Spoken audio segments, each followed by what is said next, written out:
ñu bëri dañoo foog ne pour commencer pour trading il fallait que nga yor ay millions et des millions pour mën a commencer trading non. bu fekkee da nga yor 5000 francs de capital donc ngay def chaque jour 5% de votre capital donc au bout de 30 jours un mois di nga def 200 000 francs CFA sur le marché du trading.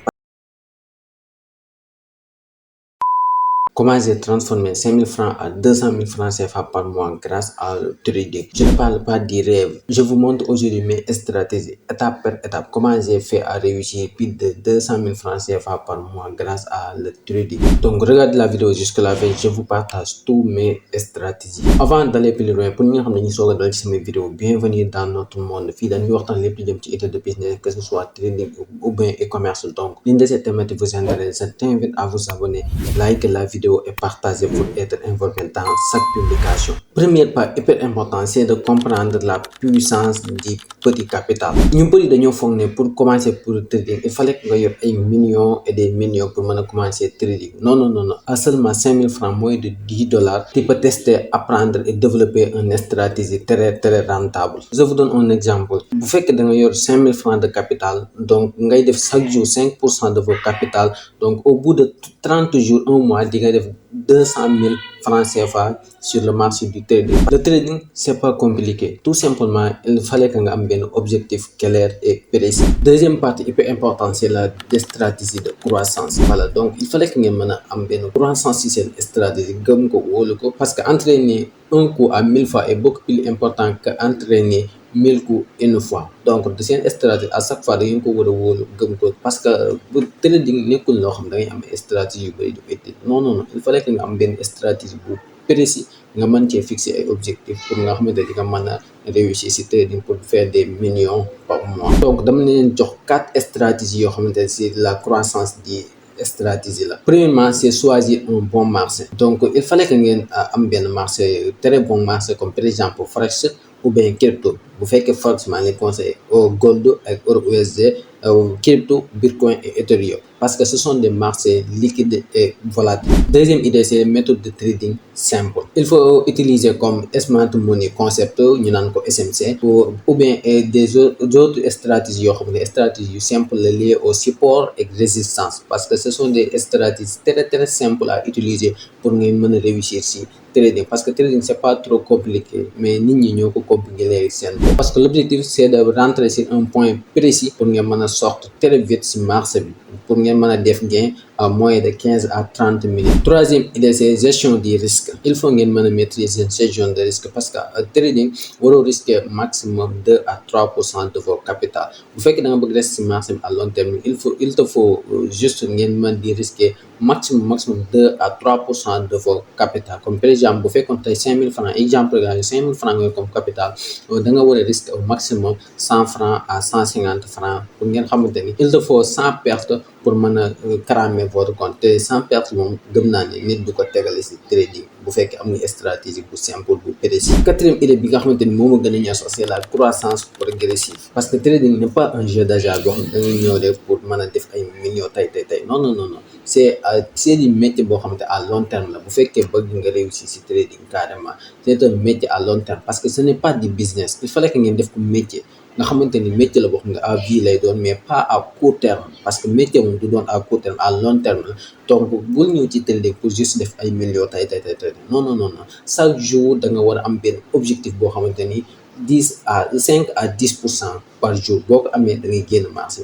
Peu importe, li am solo mooy nga respecter stratégie boobu chaque jour day augmenter sa capital à 5 à 10%, nga xamante ni à chaque fois yow chaque jour da ngay am benn gain boo xamante ni 5 à 10% de votre capital la, nga xamante ni mois bi di nga mën a am somme bu bëri. Mais boo ñëwee jàppee ko benn jeu d'hasard boo xamante ni da ngay ñëw bëgg a def ay millions tey da ngay bëri looy perte ci marché bi, parce que trading li ma leen wax chaque fois nekkul jeu hasard.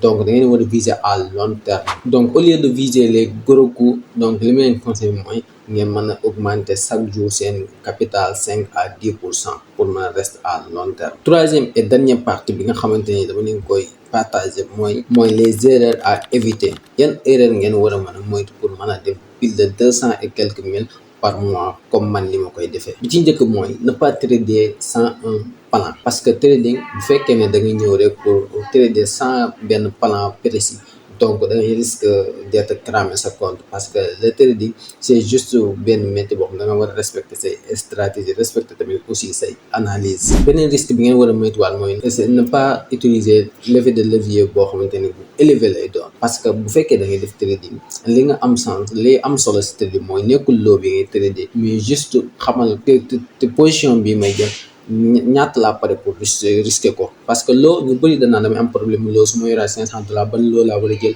0,01 laa war a jël wala 0,05 laa war a jël. loolu amul benn sens. li am sens mooy yow xam nga position bi boo ko jëlee boo tegee fi sa stop loss ñaata nga pare pour risquer ko, donc boo xamee loolu rek da ngay mën a calculer say loo facilement, doo sonal kenn naan ko ban loo laa war a jël, parce que loo kenn waru la wax ban bii nga war a jël, yow si boppam yaa war a xam ban loo nga war a jël exact. te bu fekk na nga yor capital bu $100 nga ne 3% laa war a risquer, xam nga $3 nga war a risquer. voilà donc da ngay xool si yow sa stop loss fan nga pare pour teg ko fa, nga xam ne boo ko fa tegee dina mën a $3 yooyu na nga pare pour risquer ko. nga xool tamit ban effet de levier nga war a jël foofu noonu, di nga xam exactement effet de levier nga war a jël foofu noonu, ba xam 0,01 nga war a jël wala 0,1 nga war a jël. erreur bi ma gën a marqué nga xam ne débutant yu bëri fa la ñu commencé mooy ne pas copier les signaux aveuglément, parce que ñu bëri dañuy demee émission, dañuy dugg ci benn canal Telegram wala benn groupe WhatsApp gis gars yi ne buy gold wala sell gold, joxe benn position ñu gaaw automatiquement dem jël ko sans ñu def benn analyse tamit, parce que waxuma bu leen jël signaux de, mais signaux li mu la mën a xañ dafa bëri. premièrement moo gaaw ci karaami compte, parce que yow nit na la ne buy ou bien sell, loolu day wane ne yow gëmoo sa bopp, gëmoo sa stratégie. bu fekkee yow da nga dugg ci benn groupe nit ne la buy nga di war a jël wala sell nga war a jël, automatiquement da nga war a rentrer ci sa graphique nga xool ba xam am na région ou pas, nga xool ba xam yow li nga gis doy na la bàyyi la doy wala sell la doy, bul ñëw automatiquement copier non. te bu fekkee tamit da ngay def copie coller ay position, doo mas a man sa stratégie, doo mas a mën trading, parce que à chaque fois da ngay yaakaar si nit te loolu du continue. li gën mooy nga mënal sa bopp, nga xamante ni yow à chaque fois yaay mën a analyser sa bopp di def say position en même temps, parce que bëgg nga tey fi nit ñëpp yegg tey nga yegg fa. moo tax ma ne bu leen copier mukk des position aveuglement, parce que boo gisee benn position nit partage nañ ko dugg leen ci marché bi ngeen xool ba xam c'est possible ou pas, parce que le trading c'est pas un jeu d'argent mais c'est une discipline. voilà la vidéo bi nga xamante ne moom laa leen partagé bi nga bu ngeen ko respecté forcément ki mu ngeen te réussir si trading.